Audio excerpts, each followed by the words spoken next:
నాకు పెళ్ళైనప్పుడు నేను పుట్టింటి నుంచి తీసుకొచ్చిన ఒకే ఒక్క స్త్రీధనం ఈ పాముల పట్నం. ఏది ఉత్తి ఆట కాదు. ఒక ఆడది ఎట్టా బతికి బట్ట కట్టాలో నేర్చుకోవాల్సిన రహస్యం.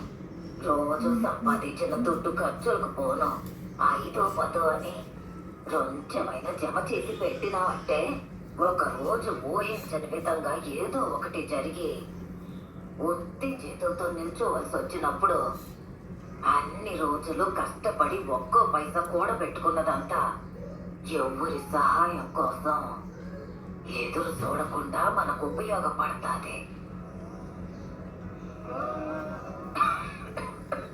ఒక మనిషి సంతోషంగా ఉండడానికి దుడ్డు కావాలో లేదో నాకు తెలీదు, కానీ మర్యాదగా ఉండడానికి దుడ్డు కావాల్సిందే.